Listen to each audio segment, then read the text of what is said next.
저뿐만 아니라 작가들이 다 좋아서 작업을 하잖아요. 내가 이걸로 먹고 살아야 되니까 이 그림을 그려야 돼가 아니잖아요. 일단은 좋으니까. 물론 몸은 되게 고된데 행복한 마음을 가지고 작업을 하고 숲과 나무를 그려내기 때문에 힐링을 좀 받아가지 않나라는 생각이 듭니다.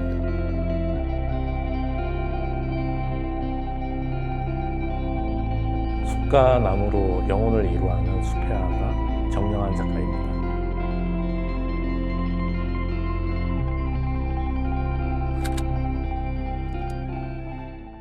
요즘 어떻게 지내고 계시는지. 올해 개인전은 3개가 다 종료가 됐고요. 네. 다가오는 24년도 1월 달에 그 개인전이 시작돼요. 올해 그 해외 전시도 많이 있었다고 하는데 어떤 전시들이 좀 있었는지. 프랑스에서 주불 한불 상공회에서 회의소에서 주최했던 그 전시가 있었어요. 시슬리 파리 본사에서 장소를 다 제공을 하고 그쪽에서 같이 공동 주관을 했던 전시였습니다. 저 포함해서 한국 작가 한 6, 7분 정도가 한국의 미감을 서구 쪽에 알려주는 그런 전시였었어요. 상당히 반응이 좋았고 8월에는 벨기에 크노케 아트 페어에서 푸른 숲만 가지고 전시를 했었거든요. 그때도 좋아서 내년 또 전시 초대도 있었던 걸로 알고 있습니다. 약간 좀 더 동양적인 느낌의 좀 그런 숲이라서 그런지 좀 해외에서 더 좀 각광받지 않나. 저의 작품에 대한 그 미감 자체가 그분들이 바라볼 때에도 되게 동양적이면서도 숲 자체가 되게 건축적이고 독특한 그런 숲이었다라고 얘기를 많이 들었습니다. 그러면 작가님은 이런 작업을 하게 된 어떤 계기가 있었나요? 맨 처음에 파란색으로 작품을 하게 됐을 때는 현대미술이라는 게 되게 화두가 돼 있고 상당히 대중적으로 이제 그 파급이 많이 되는 시기였었거든요. 다양한 문화들이 공존이 시작됐던 시기이기도 하고 2000년대 초 정도. 그때 당시에 제가 예술고에서 교직을 하면서 그 아이들의 실기 지도 같은 걸 하고 있었는데 현대미술이라는 것 자체를 되게 공부를 하는 것 같아요. 근데 저는 약간 생각이 달랐던 게 현대미술이라는 게 뭐가 어려운 게 뭐 있어.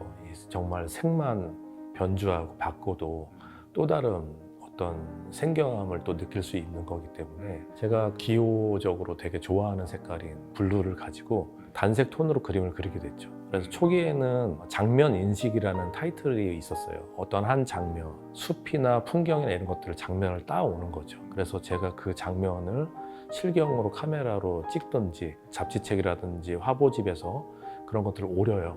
오려서 그걸 배치를 통해서 그 하나의 장면을 만들어냈어요. 맨 처음에 장면 인식이라고 했을 때에는 정말 단순하게 채집의 목적이 있었어요. 블루를 가지고 자연의 덩어리를 만들어냈었는데 그 색에 대한 상징성을 되게 많이 표현하고자 하는 때였었거든요. 그 다음에 어떤 실경에 대한 그 부분을, 풍경을 파란색으로 아주 디테일하게 실경을 그려내면서 그 안에 파란색이 주는 느낌을 담으려고 했었어요. 어떤 풍경이어도 파란색이 들어갔을 때 되게 서슬푸른 풍경이 있고 새벽 같기도 하고 그다음에 공기가 몽환적이기도 하고 같은 장소의 풍경이지만 색에 의해서 바뀌어지는 좀 더 감정이 네, 더. 그렇죠. 바라보시는 분이 의미가 되게 변주가 될 수 있는 그런 풍경들을 그렸었는데 그때는 아크릴 작업도 하고 유화 작업도 했는데 유화에서 변주되는 그 느낌들이 찐득찐득하고 그 어떤 깊은 그런 맛들이 그 아주 그 묵직한 블루로 표현이 됐었어요. 그거의 부분 화이트가 완전히 강조가 돼서 그때부터 조금씩 블루와 화이트의 파생이 조금 더 미시적으로 접근이 됐던 것 같아요. 의미론적으로는 뭔가 이게 재창조, 재편집, 재해석에 이르면서 조금 더 단순화되면서 더 숲이 세련돼지고 더 현대적으로 바뀌어지는 과정으로 변했던 것 같아요. 네. 처음에 이제 그런 그 블루라는 어떤 그 색에 대해서 들어갔다면 점점 이제 감정적으로 되고 그게 또 이제 정리돼가지고 지금의 이제 숲이. 네. 지금의 숲은 그저 바라보기 휴라는 제목이에요. 바라보면서 느껴졌을 때 우리가 어떤 휴식을 취하고 쉼을 갖는다라는 거죠. 한자를 풀이하면 사람과 나무예요. 휴 자체가. 그러니까 휴라는 것이 자연과 우리가 함께 있다. 인간은 언제나. 그런 의미로 우리가 휴식을 취하고 그래서 바라본다라는 대상 자체가 숲과 나무이기 때문에 어려움이 없는 거예요. 되게 직관적으로 숲이구나, 나무구나 하면서 찾는 거죠. 이 공간은 어디일까? 내가 가본 곳일까? 그러니까 각자들이 생각할 거 아니에요. 자기의 기억 속에 있는 공간일지 아니면 안 가본 미지의 공간일지. 진짜 숲을 그린다기보다는 어떤 숲을 형상한 그런 형태를 좀 더 그리는 거잖아요. 그래서 더 그런가 좀 더 그런 더 몽환적인 이런 부분들이 더 치유적인 느낌들이 좀 더 강한 게 좀 오는 것 같아요. 제가 그림을 그릴 때 약간의 강박이 좀 있습니다. 각색이 되게 많이 돼 있다라는 거죠. 어떤 숲의 배치에서부터 시작해서 그다음에 그거를 끌어내는 표현 방법, 사물이 가지고 있는 공간과 그렇지 않은 여백의 공간과의 그 관계성, 이러한 것들을 나름대로 그 안에 의미를 많이 좀 두고자 하는 부분이거든요. 그래서 현실과 비현실의 그 경계 부분, 그 접점에서 작품을 관조하고 느끼게 되고, 그럼으로써 자기 순환되는 것이 선순환의 그 일체감, 그 다음에 그 과정, 이런 것들을 좀 보고자 하는 게 있는 것 같아요. 이제 색들이 푸른 숲에서 좀 벗어나서 약간 여러 색들의 변주가 나오다 보니까 최근에 제가 알기로는 어떤 그 콜라보도 진행을 같이 했던. 네. 그 제네시스 컨버터블이랑 제 작품이랑 한국의 고유한 사계를 주제로 콜라보를 진행을 했었죠. 요즘에 이제 작가들 많이 협업하는데 아무래도 이제 좀 팝적인 작가들하고 협업을 많이 하시잖아요. 네. 근데 이제 어떻게 보면 회화적인 작업과 이렇게 협업한다는 게 쉽지는 않거든요. 전통 회화를 지금 하고 있는 상황에서 숲이 가지고 있는 다양성이라는 게 있는 것 같아요. 숲은 모든 것들을 이렇게 포함하고 있다라고 생각을 해요. 그러니까 이 자연이라는 것 자체에 넓게 본다면. 근데 제가 추구하는 방향이 약간 세련된 숲을 좀 추구하고 있다. 어떻게 보면 되게 도시적인 숲, 그리고 현대적인 그런 그 감각적인 숲, 이러한 것들이 바탕이 되지 않나 생각이 되고, 그래서 신문물인 그런 거와 콜라보레이션을 해도 그게 어울리지 않았었나 생각이 듭니다. 그렇다면 선생님 작가님은 언제 내가 이제 이렇게 전업 작가를 해야겠다라고 생각하셨는지. 대학교 졸업 이후 예술고에서 거의 횟수로만 한 17년 정도 아이들을 가르쳤어요.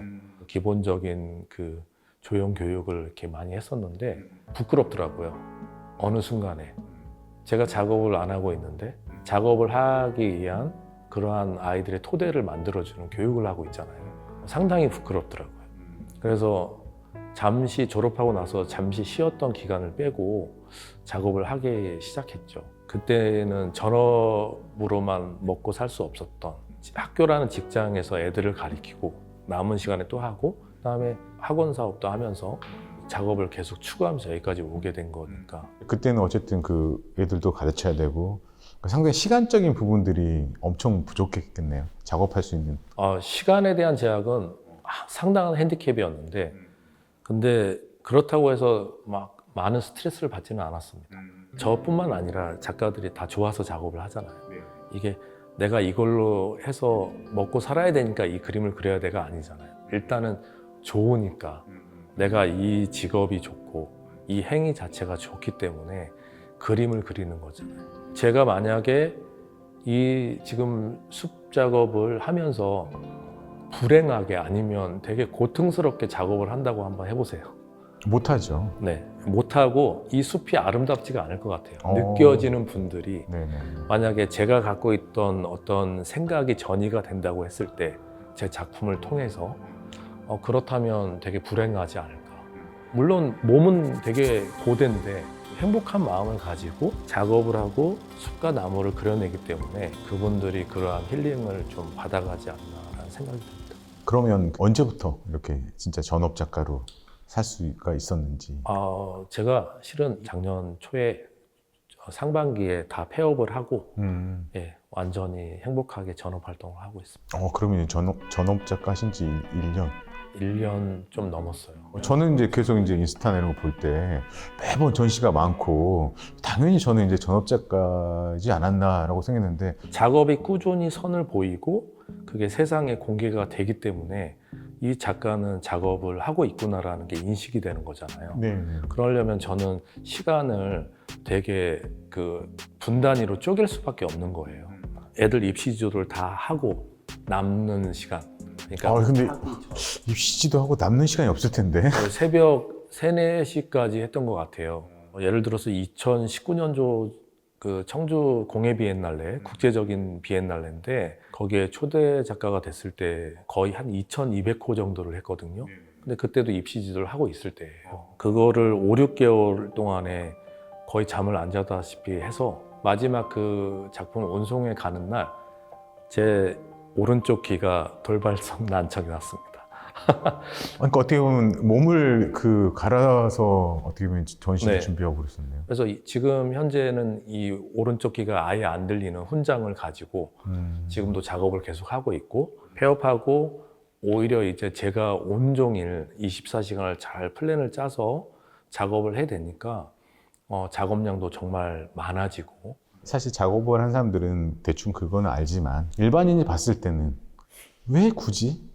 왜 그렇게까지? 이렇게 좀 생각할 수도 있을 것 같아요. 화려한 백조가 수면 위에서는 고고하고 아름답죠. 밑에서 막 발을 젓는 것까지 보면 제가 제일 화려하고 제일 즐겁고 그럴 때가 전시할 때인 것 같아요. 저를 이제 세상에 내보이고 작품과 함께 저도 이제 인사도 드리고 오프닝도 하고 이러잖아요. 근데 그거를 준비하는 과정은 치열하지 않으면 유지가 안 될 것 같아요. 왜냐하면 작업이 한번 리듬을 잃거나 자기의 작가의 루틴을 잃어버리면 회복하는 시간도 상당히 걸려요. 이게 매번 같은 시간대로 움직이고 그려내고 그다음에 그림이 안 되는 날도 있긴 한데 그래도 작업실에 있어야 되고 그래야지 그게 유지가 되고 그런 것 같아요. 그래도 이제 어떻게 보면 사실 우리는 좋아서 하지만 힘들 때가 있잖아요. 내가 이걸 해야 되나? 작가님은 그런 때가 없었나요? 두 가지를 병행을 한 거잖아요. 그 와중에 힘든 부분도 상당히 많이 있었어요. 그때 당시에는 아이가 어렸는데 아이랑 많이 못 놀아주는 거. 제 장모님이 키워주셨는데 아이 초등 기간 동안에는 저희가 주말만 내려갔어요. 그러면서 시간을 쪼개고 해야 되고 그 다음에 아내도 전공자잖아요. 그 전공자이기 때문에 이 작업에 대한 푸시를 많이 좀 옆에서 많이 해줬어요. 그러한 내조 덕분에 제가 작업에 좀 더 집중하고 주안점을 두지 않았나. 그럼 작가님은 어떤 작가로 남고 싶으세요? 글쎄요, 어떤 작가로 남고 싶다 이렇게 많이 생각한 적은 없는데 정영환이라는 작가는 되게 자기 작업에 대해서 진심이었던 작가였구나. 그 진심을 표현하기 위해서 한 땀 한 땀 이렇게 그림을 올리고 표현하고 공감을 같이 나누려고 했던 작가였구나. 숲과 나무를 통해서도 그랬지만 그 작가가 가지고 있는 진정성이 작품이 투영돼서 되게 좋은 작품으로 우리에게 다가왔던 작가였구나 라고 생각하고 있습니다. 제가 봤을 때도 거기까지 잘 지금 가고 있고 앞으로도 가야 되니까 그 몸도 생각하시면서 네네, 그래야 되지 않을까. 앞으로 많은 세월 동안 조금 더 작품도 이제 앞으로 더 변할 것도 같고 그다음에 이것이 세월이 조금씩 걸리면서 또 깊어질 것도 같고 예상을 하거든요. 그렇게 지금 돼가고는 있는 것 같아서 계속 건강 관리하면서 노력하겠습니다. 응원하겠습니다. 감사합니다. 저도 오늘 방문해 주셔서 너무나 고맙고요. 제 숲에 와주셔서 얘기 나눠주셔서 너무나 감사합니다. 다음에 전시장에서 뵙도록 꼭 하겠습니다. 초대하겠습니다. 네, 고맙습니다. 고맙습니다.